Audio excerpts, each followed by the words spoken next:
नमस्कार मित्रांनो, मुलांवरील संस्काराविषयी आपण नेहमी बोलत असतो. आज मी केवळ मुलांच्या विषयीच नाही तर तरुण व मोठ्या व्यक्तींच्या बाबतीतही अशा एका सवयीविषयी किंवा संस्काराविषयी बोलणार आहे की हा संस्कार किंवा ही सवय जर माणसाला नसेल तर त्याचे आयुष्य त्याला असून नसल्यासारखेच वाटेल. आणि हा संस्कार किंवा ही सवय म्हणजे स्वच्छतेची सवय. स्वच्छता हा आपल्या आयुष्याचा अविभाज्य भाग आहे. परमेश्वराने दिलेले हे सुंदर जीवन आनंदाने उपभोगायचे असेल तर आपण स्वच्छतेला मनपूर्वक अंगीकारले पाहिजे. पूज्य महात्मा गांधीजी स्वच्छतेला आयुष्यात सर्वोच्च प्राधान्य देत होते. ते अस्वच्छ जनांनाही स्वच्छ करत असत.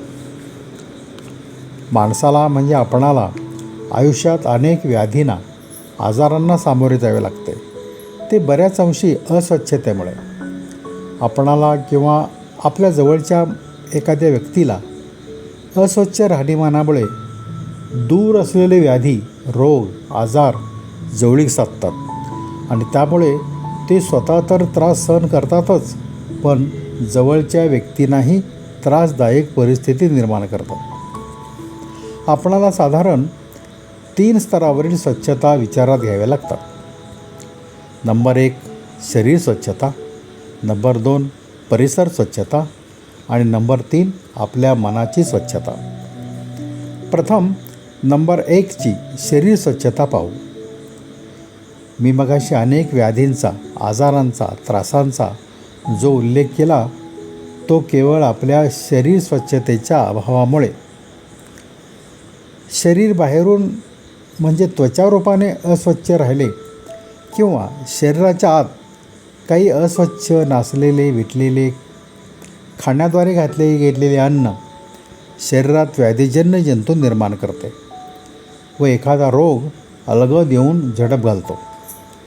शरीरावर दिसणाऱ्या त्वचेपासून ते शरीराच्या आत असणाऱ्या पण वरून न दिसणाऱ्या आतड्यापर्यंतचे आपले शरीर आपण नेहमी स्वच्छ ठेवले पाहिजे. यामध्ये अवेळी व अनिष्ट जेवण्याखाण्याच्या सवयीपासून ते नको त्या आवडीनिवडीचा विचार करावा लागतो बरं का मित्रांनो. यासाठी लहानांनी मोठ्यांचा सल्ला ऐकणे व त्यांचा आदर ठेवणे हे अतिशय महत्त्वाचे आहे. नंबर 2ची स्वच्छता म्हणजे परिसर स्वच्छता.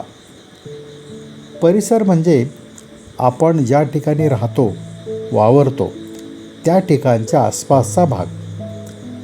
आपल्या पंतप्रधानांनी स्वच्छ भारत अभियान नावाचा देशव्यापी उपक्रम गांधी जयंतीच्या निमित्ताने विशिष्ट कालावधीसाठी चालू केला आहे.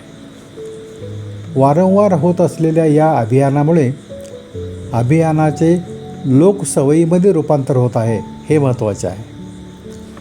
पण आपण या देश अभियानामध्ये स्वच्छतेच्या बाबतीत आपण स्वतः कुठे आहोत हे पाहणेही महत्त्वाचे आहे. तुम्ही आता आपला परिसर तुमच्या डोळ्यासमोर आणा. आपल्या घराच्या नजीकचा भाग कसा आहे हे दृष्टीसमोर आणा. आपण स्वतः इतरांना आपला परिसर स्वच्छ ठेवण्यासाठी उद्युक्त करतो का हे बघा. ओला कचरा, सुका कचरा दूर वेगवेगळ्या खड्ड्यात पडतो का हे तपासा. नसेल तर तशी सोय करा. सगळेच काम सरकार करेल असे म्हणाल तर तुम्ही केव्हा आजारी पडाल आणि दवाखान्यात पैसे घालत बसाल हे सांगता यायचे नाही. आपलेही कर्तव्य म्हणून एकजुटीने आपला परिसर स्वच्छ ठेवला तर स्वच्छ भारत हे अभियान निश्चित यशस्वी होईल यात शंका नाही. नंबर 3ची स्वच्छता म्हणजे मनाची स्वच्छता. माणसाचे मन हे इकडे तिकडे पळणारे, भरकटणारे आहे. मनाला क्षणभर आनंद देणाऱ्याच गोष्टी आवडतात. कायम टिकणारा आनंद स्वीकारायला मन कंटाळते. आपल्या मनाला अस्वच्छ करणारे 6 जण आहेत. त्यांना आपण षड्रिपू म्हणतो. हे 6 रिपू म्हणजे 6 दोष मनाच्या अवतीभोवती राहून मनाचा ताबा घ्यायचा नेहमी प्रयत्न करतात.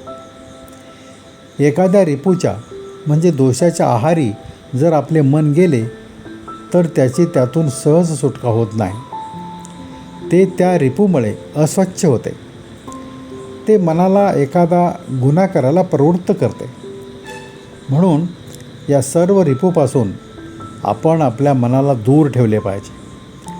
त्यासाठी अस्थिर मनाला स्थिर करायचा आपला प्रयत्न असला पाहिजे. मन शांत असेल तरच आपणाला आनंद मिळतो. मनाची चिरशांती आपणास परमानंदाकडे घेऊन जाते. मन स्थिर राहण्यासाठी शास्त्रीय पद्धतीने प्राणायाम व ध्यान यामध्ये मनाला रममान केले पाहिजे. मित्रहो, आपण निश्चितपणे या 3 प्रकारच्या स्वच्छतांकडे लक्ष द्याल अशी आशा व्यक्त करतो. धन्यवाद.